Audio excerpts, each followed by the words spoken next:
When the Mask Fell, a long-form story by Daniel Whitman. The fluorescent lights hummed above my head like a warning I couldn't quiet.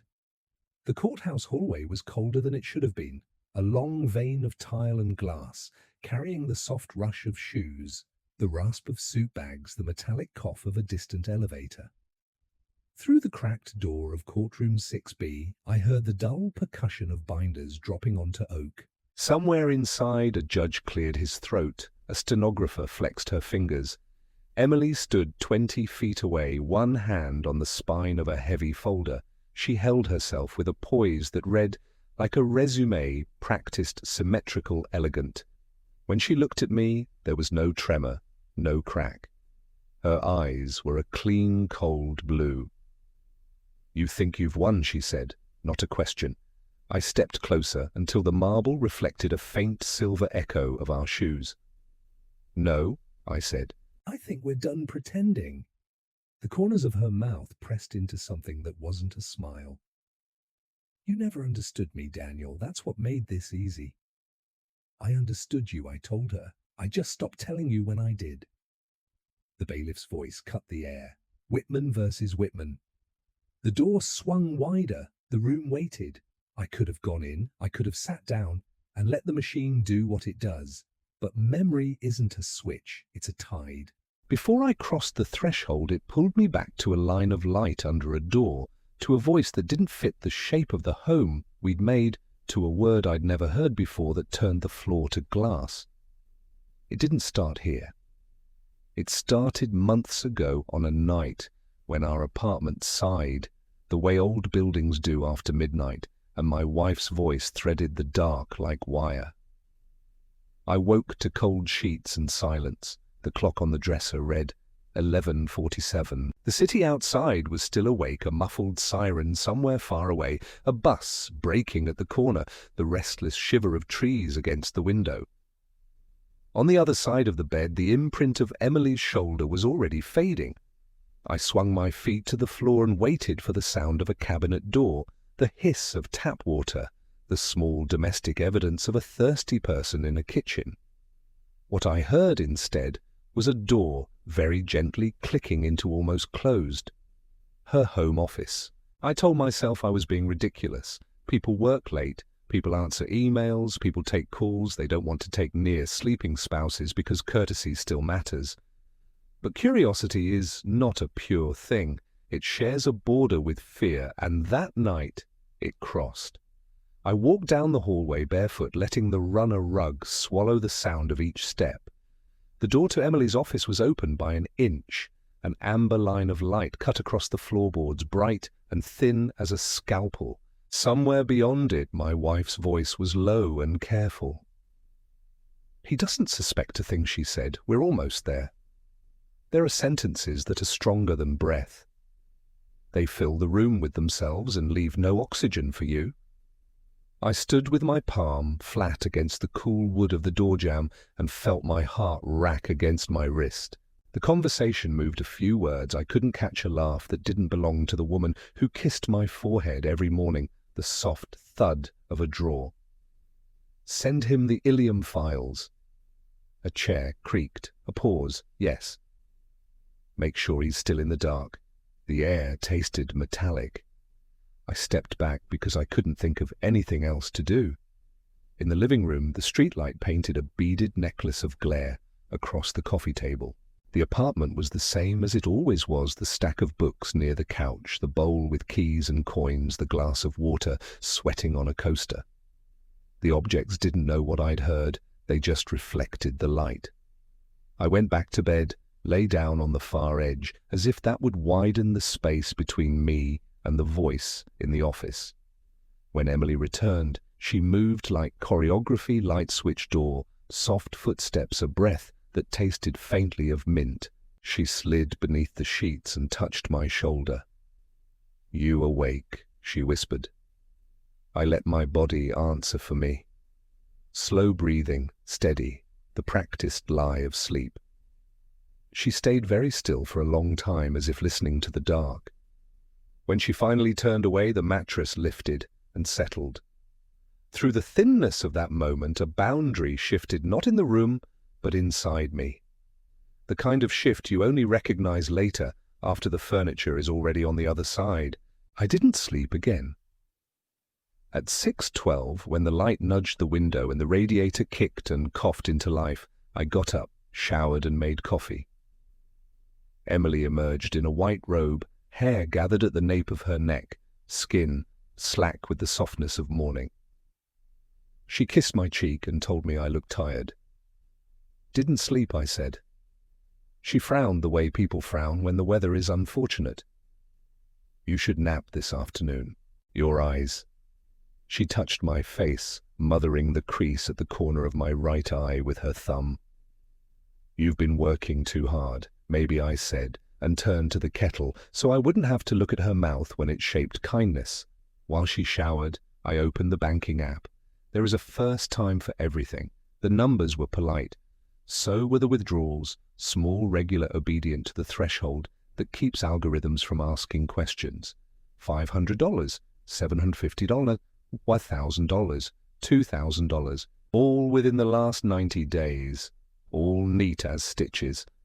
I stared until the digits blurred. Then I took a screenshot, not because I needed proof, but because my hands wanted a task. Emily came back into the kitchen, dressed in slate grey, with a gold chain at her throat. "You're making eggs?" she asked, as if nothing bad had ever happened in any kitchen. "I was checking something," I said. Her eyes flicked phone count to my face and returned to neutral. "Market's been jumpy." I moved some things around. Small positions.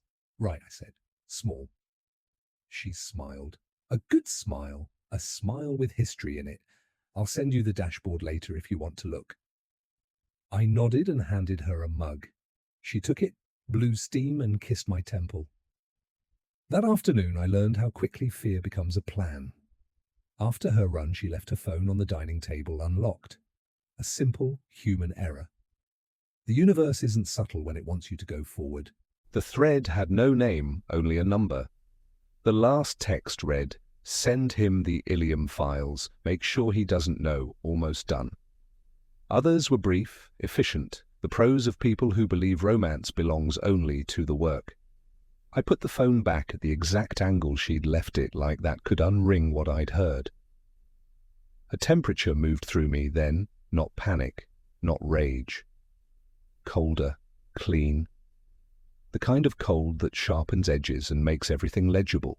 I typed a name I hadn't used in too long and hit call.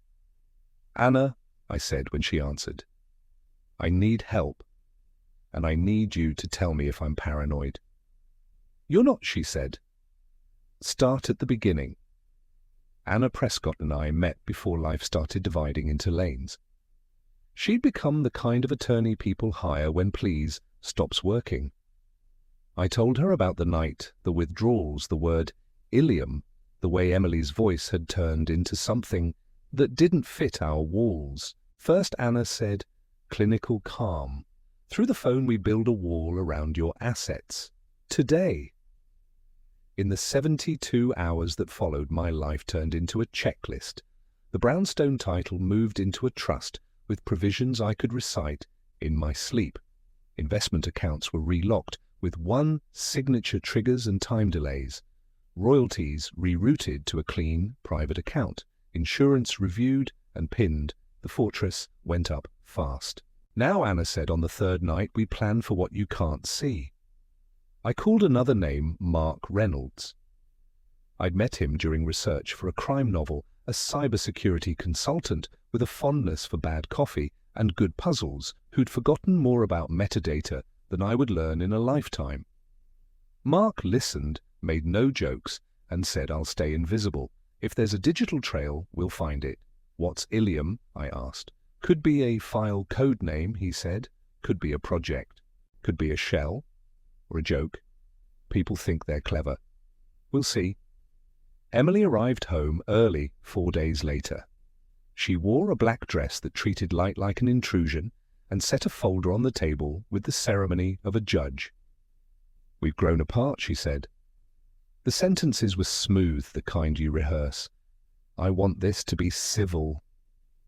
I turned pages without reading, closed them, and slid the folder back. Before we go further, you should know everything's already moved. Legally, you can't touch it. Her face changed half an inch, then nothing. We'll see each other in court, looking forward to it. I wasn't. But sometimes we tell the truth in tones that protect us from what it costs. 3 days later, the smear started. Anonymous forums, a headline that sounded like it was written by someone who loved hearings, CFO hides money during divorce through shell companies. In the comments, my name. A blurred photo of my building.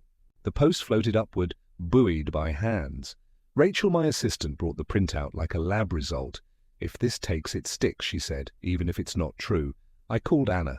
That night, with Midtown spread like circuitry, beyond her glass wall, she laid out the counter, cease and desist, then a public legal statement, then a forensic case. We don't shout, she said.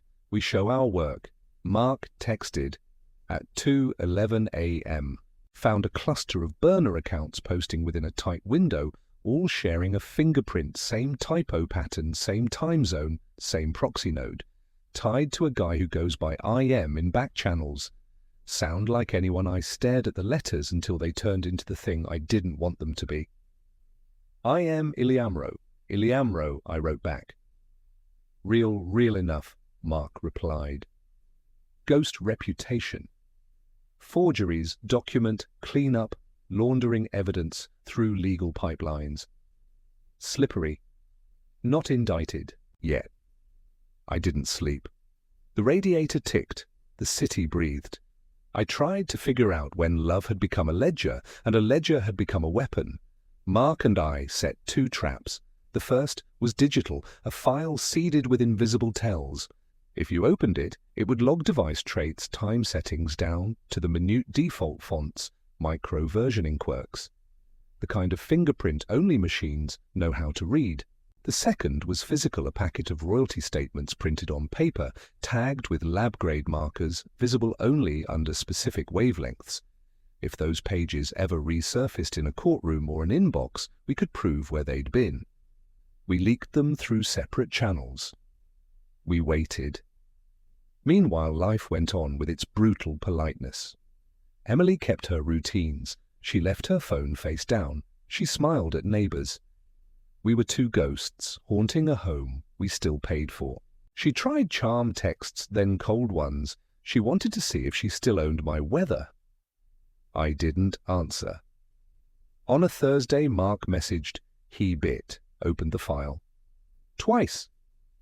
2 hours later, physical packet photographed. We can see the markers fluoresce in the reflection of the camera lens. He doesn't know he's glowing. I read the texts 3 times, then put the phone face down on the table and felt the house settle an inch, like a ship turning. The closer you get to truth, the louder coincidence sounds. I learned that in the days before court. I was leaving my building when I saw a man across the street check his phone, look directly at our windows, then glance away as if he'd been coached to be casual. 10 minutes later, 3 fake accounts posted the same rumor about me within 60 seconds of each other. I started mapping places I recognized in photos. Angles, reflections, storefront glass. Patterns make their own noise once you know how to listen. A week out, I found a thin black envelope slid under our door. Inside a single sheet, a summary of my alleged offshore accounts. It was wrong in ways only someone who didn't understand my life could make it wrong. Whoever forged it had Googled the shape of me and then drawn in the dark. I took pictures, sealed the envelope in a bag, and texted Mark. He arrived 2 hours later in a cap and a jacket that belonged to any man in any city. We sat at my kitchen table, the black bag between us. Half of this is inconsistent with itself, he said, scanning. The rest is sloppy. But they only need the rumor to win. You only need proof. Proof is slower, I said. Slower, he agreed, but it doesn't forget. We set the bag down like it was a living thing and went room by room checking cameras, logs, the innocuous little devices we'd planted to tell us if someone had been inside. At 3:13 a.m., one pinged a whisper of motion near the hallway closet. Not a person. a device pairing and unpairing within range. Someone trying to see what our network would give away without stepping inside. I stood in the dark of the kitchen and watched the doorframe. You can be brave and still feel like your bones want to leave your body. By dawn, the pinging stopped. By noon, Anna had a motion filed to protect evidence in the building from spoliation. It read like Latin to the untrained eye. To me, it read like a hand on the door. There is a cruelty in nostalgia, the way it makes a museum out of days that didn't know they were exhibits. But I think it's dishonest to pretend there wasn't love. There was. The kind that builds a life shared Sundays, a roof, fixed together a joke told at the same moment by two people who forgot whose line it was. We had winters that felt like fortresses and summers that felt like promises. We were good at being seen together. Sometimes I try to find the exact minute it turned the first quiet that wasn't peace, the first secret that disguised itself as privacy. Maybe it was when Emily began keeping her phone where she could see it during dinner. Maybe it was when my clients became my world. Maybe it was when I started measuring our days in what we didn't say. Love only tells you what it wants to keep. Money only tells you where it thinks it belongs. Between those two liars, we built a house that looked perfect from the street. The forums grew teeth. An account with a cartoon avatar claimed I'd moved funds to an island I'd never visited. Another posted a blurry bar photo implying I was having an affair with a woman whose face wasn't even mine to clear.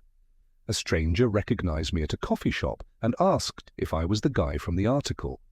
I answered with silence and paid with cash I suddenly hated holding. Anna filed our responses, measured precise. She drafted our statement we would not try this case in public. Evidence belongs to rooms with rules. Alyssa, an investigative journalist with a reputation for pulling threads most people don't see, called Anna. We didn't hand her our life. We handed her a map of the system, the divorce industry underbelly, where document fixers sell new realities by the page, where shell companies launder not just money, but reputations, where rumors are currency and outrage is leverage. Alyssa didn't need names to find one. The morning arrived dressed like any other. Coffee, a tie that finally learned my throat. The elevator's indifferent mirror. Emily entered courtroom 6B like a photograph that knew it would be published. Her lawyer had ironed his vowels. Mine? Anna carried a stack of files that didn't care how anyone looked. Their opening was elegant, a tour through alleged transactions and characterized motives, a litany of numbers designed to drown out doubt. If you say a lie in accounting language, people nod because it sounds expensive. Anna stood and didn't rush. She called the forensic expert first. He walked them through timestamps that contradicted their narrative edit histories, that revealed digital layering typeface anomalies that only appear when you paste a truth onto a lie. Then she called Mark, qualified in the record as a consultant. He spoke about proxies and fingerprints. Even anonymized accounts leave behind the small, consistent errors our smear artist made. The timing windows that placed activity squarely in the life of a man who called himself I.M. We introduced the digital trap. Then the physical one. The lab markers sang under the right light. The file's metadata chimed in harmony. Their side objected. The judge let the song finish. Alyssa arrived near the end with a published exposé, not about me, not about Emily, but about the pipeline itself, the way evidence gets cleaned in back rooms and dirtied in front of juries, the way anonymous markets sell narratives, the way other sites sell shoes. The piece named Iliamro as a central vendor of reality for hire. Anna didn't need to gloat. She simply placed the article on the stack and said, "Context, Your Honor." The judge removed his glasses, pinched the bridge of his nose, and spoke into the room like it was a radio. All claims by the plaintiffs are dismissed, costs to the defendant. The trust structure remains intact. Allegations regarding document falsification are referred to the appropriate authorities. The gavel cracked wood. The room exhaled. Somewhere in the back, a pen hit the floor. and rolled until it found a shoe. Emily stood without looking at me. For a moment her face was empty of everything except calculation. Then she turned toward the door. I followed at a distance. In the hallway, her perfume marked the air with citrus and winter.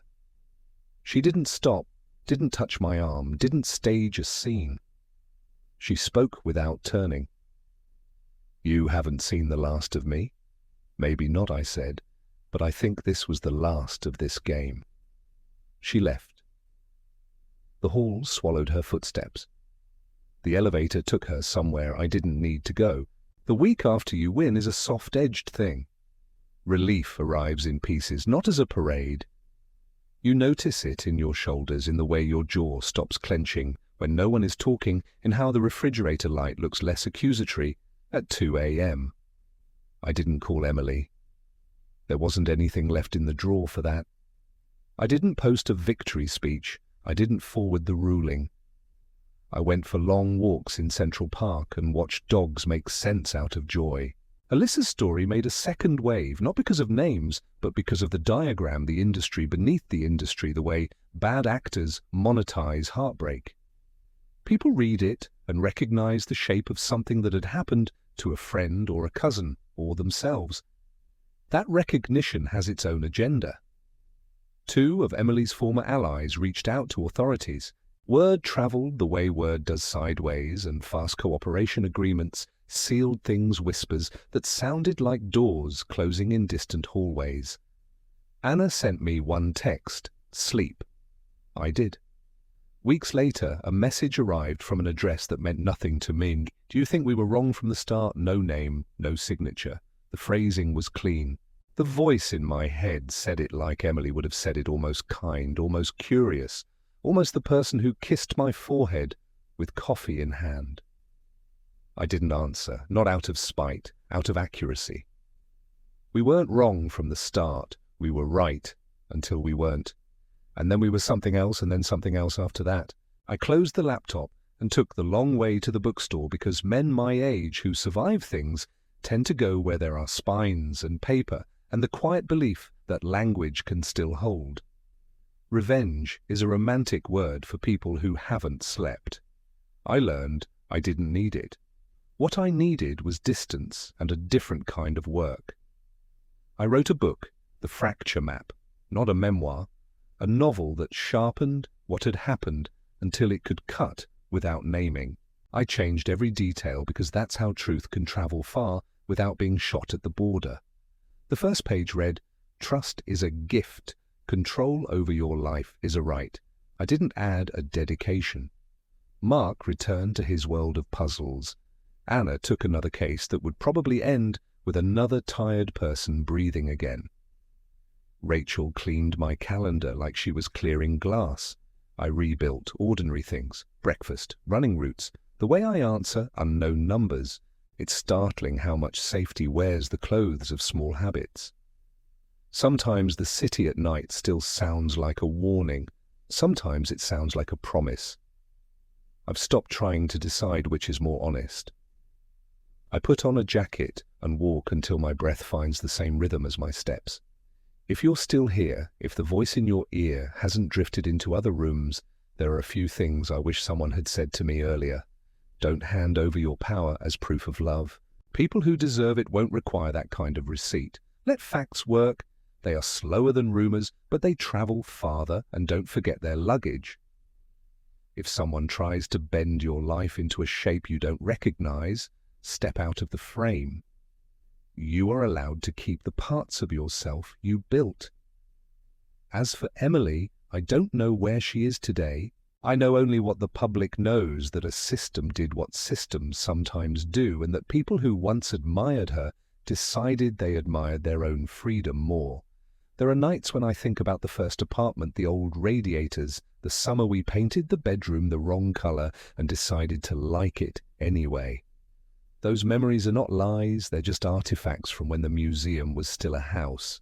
And there are mornings when I make coffee and catch myself reaching to touch a crease at the corner of my eye, the way someone once did. I let the impulse pass. I drink my coffee. I write. When the mask fell, the face beneath wasn't a monster. It was a person with a plan that thought it could outrun a cliff. There's something almost tender in that. Almost. This isn't a story about winning a case.